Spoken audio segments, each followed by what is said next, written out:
Before we dive into today's episode, I want to invite you into this conversation. This episode is part of a new format that I'm starting in the High Ticket Woman.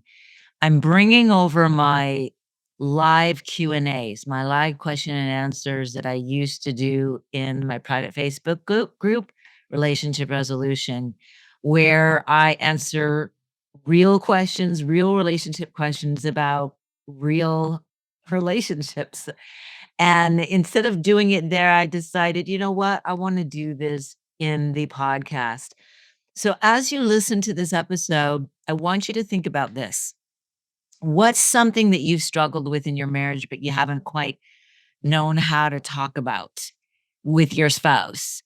You know, the awkward stuff, the stuff that like, oh, this is gonna, hurt my spouse's feelings, or this is gonna cause an argument. The sensitive things. These are the kinds of things that I want to help answer for you in this setting. So, as you listen to the two questions today that I'm going to be answering, I want you to feel free to leave a comment, send in a question. You can send that to me in the comments, or you can privately message me. You can just email me at debbie@debbiecaudle.com. Caudle is spelled Caudle. So debbiecaudle.com. Just say, hey, this is a question for your podcast. Or you can direct message me on Facebook, Debbie Caudle. So there's a lot of different ways for you to reach me. And I want you to know that these questions are answered anonymously. I don't give any identifiable information about you in the answer. And I make the answer um, specific to you, but also general enough that other people can benefit from it as well. I want this space to be an honest, helpful, and safe place. So send me your questions. Now, let's jump into today's questions, and welcome back to the High Ticket Woman.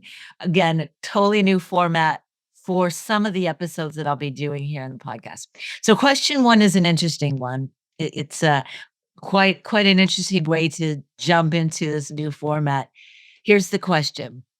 It comes from a wife who says she's really struggling to enjoy sex or even basic physical affection with her husband because he has extremely bad breath, likely halitosis, and he's been unwilling to address it. And this is something that she's tried talking to him about in a lot of different ways. She's tried hinting, she's tried suggesting, that he get a dental hygienist appointment.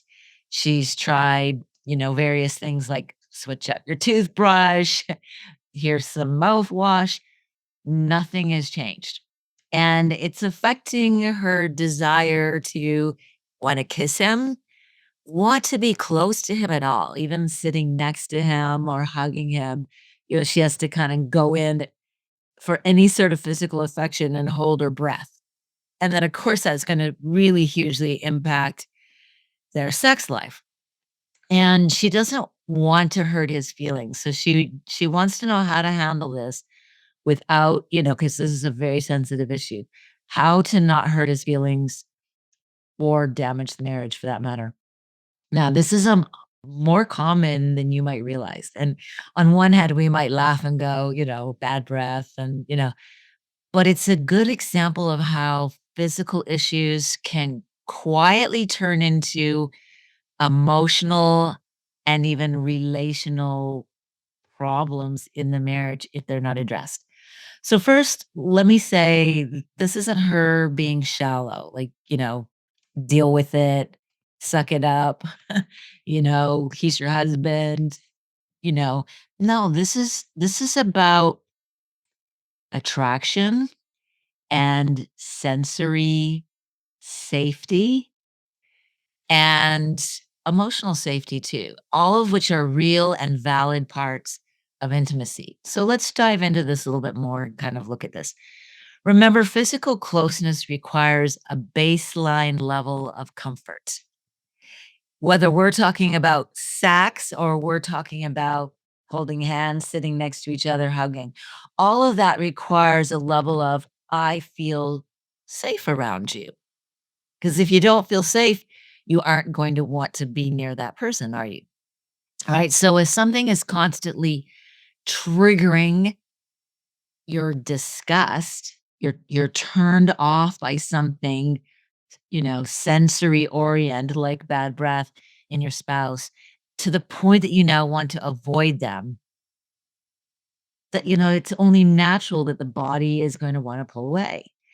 Even if you still love them, even if in your head, in your heart, you're saying, "I love this person, I wanna be with them," but there's something going on here that, it's a huge turnoff for me.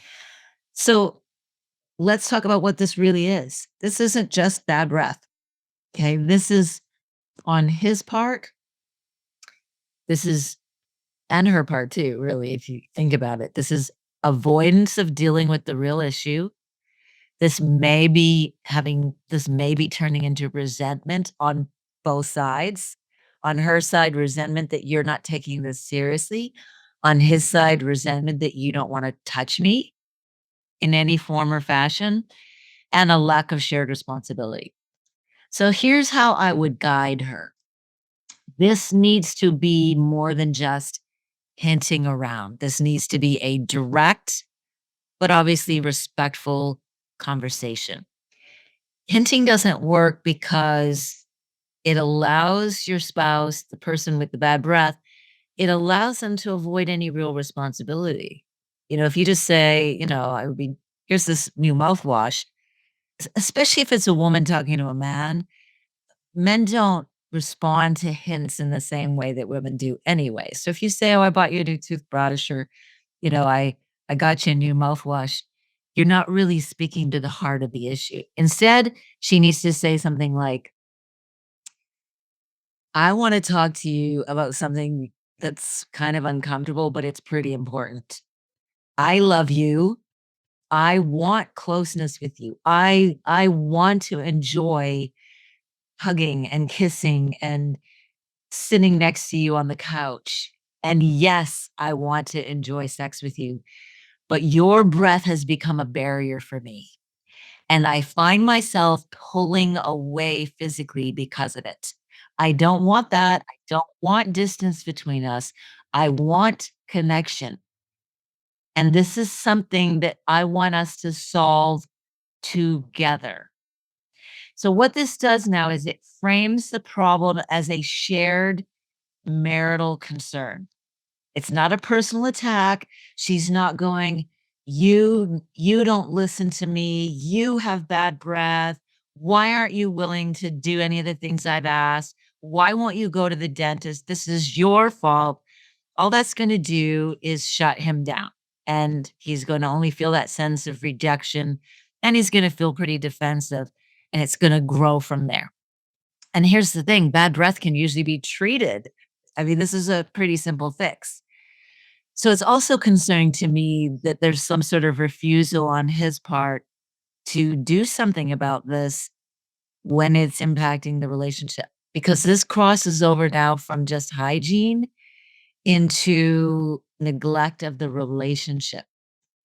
And in order for them to have the connection and the intimacy that I'm assuming they both want, there has to be care for the shared emotional and physical needs that both both each have, right? Okay? You can't force intimacy when there's this aversion going on, aversion to his bad breath. And there's no getting around that. He can't say, "Well, just deal with it." Like, "I can't change it," because he can't. So she shouldn't shame herself for struggling with, you know, the fact that this is a problem for her, and she shouldn't have to deny her desire for hygiene, and she shouldn't have to deny her desire for closeness and intimacy. But one doesn't override the other, okay? She shouldn't just push through the bad breath. The goal is to remove the barrier. Now, if he still refuses, if she buys him a new toothbrush, throws the old one away, and, he complains about that, or she buys him, a special mouthwash and he refuses to use it, She asks him to go to the dentist and, get look at this, from a deeper angle, and he won't do it.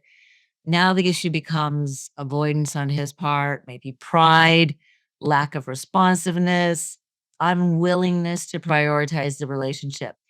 And now we have a much more serious problem because it's shifted from this is just about bad breath to he's neglecting his own responsibilities and responsiveness to a real and honest problem that she's brought to him. Now, if you're listening to this, and I'm not saying that you're dealing with this specific issue, but maybe you're dealing with something very similar, okay? And you know that physical issues have created avoidance. Spouse is avoiding you, you're avoiding your spouse. And this is a problem that you've tried to address or you've not addressed it yet at all. And it's quietly or not quietly eroding intimacy in your marriage. This is exactly why I created Marriage in Bloom. Marriage in Bloom is a high touch, transformative marriage intensive.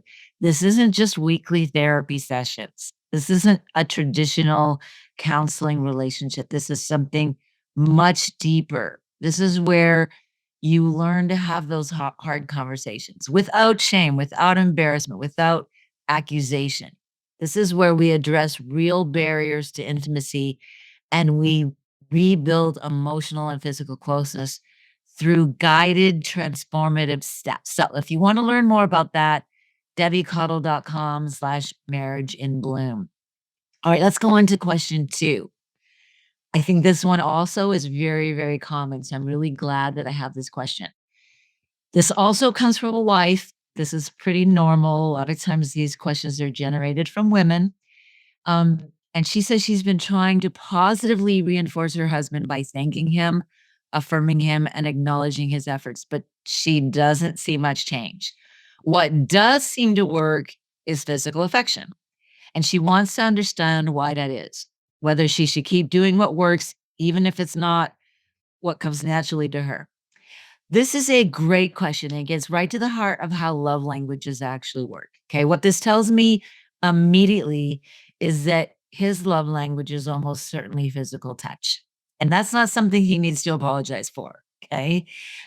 But here's the key thing: reinforcement. What do I mean? Well, reinforcement of something you want him to keep doing, i.e., positive reinforcement, it only works if it's delivered in the way that he can actually hear, the way it actually resonates for him. So if you're offering appreciation or she's offering appreciation to him through her love language, let's say that that's encouraging words or words of affirmation, but that's not his love language, it's not gonna land for him in the same way that it does for her. So some men really appreciate verbal affirmation because that's their love language. But for others, it doesn't emotionally register in the same way as touch is registered. So for a man whose primary love language is physical affection, touch communicates safety, it communicates approval, it communicates connection, it communicates you love me, you're good with me, you're pleased. Words alone, they just maybe feel abstract. But touch says, you're good with me. I'm in your good books. Or you're in my good books. Okay? So touch gets to the heart of who he is, if that's his love language. So when she shows physical affection after something that she wants more of, whether it's taking out the trash or putting the kids to bed at night, doesn't matter what it is. When she says, "This means a lot to me. I appreciate this so much," and she follows it up with a hug, a kiss, leaning into him, sitting close to him, touching him in some way, his nervous system associates this with, "Oh, when I do that behavior, when I take out the trash, when I put the kids to bed at night, closeness follows." And that is powerful. It's not manipulation, okay? It's him getting it, getting it in a way that he didn't get it before. You've got to speak the language that resonates and goes to his heart, not just lands here and bounces off, okay? Now, I'm not saying that she should ignore her own needs, okay? She's got her own love language, and speaking her husband's doesn't mean silencing her own. So, a healthy marriage learns to speak both love languages. So she can say, I'm learning that touch really is what you need. It really encourages you, and I'm going to do more of that. I want to do more of that. At the same time, my love language is whatever it is. And I need to feel that from you too. And here's what I need specifically and tangibly. Remember, women, when you're talking to your husband, you can't just focus on how you feel. You've got to give him tangible, direct, specific things to do that will change the way you feel. So whatever your love language is, tell him how to speak that very specifically. All right. We this is how we get mutual growth in the relationship, not just one person, the imbalance of one person's always speaking the other person's love language, but meanwhile, they're slowly feeling more and more neglected, ignored, and ultimately resentful. All right. If you want more of a certain behavior, reinforce it in a way that actually lands. I think that's the real takeaway here. Love languages aren't about preferences. I prefer to be touched. I prefer to be spoken to with encouraging words. No, love languages are about emotional impact. How does what you're doing actually land within me so that it influences how I show up in this marriage? All right. So that's the last question for today's episode. Before you go, though, I really want to hear from you.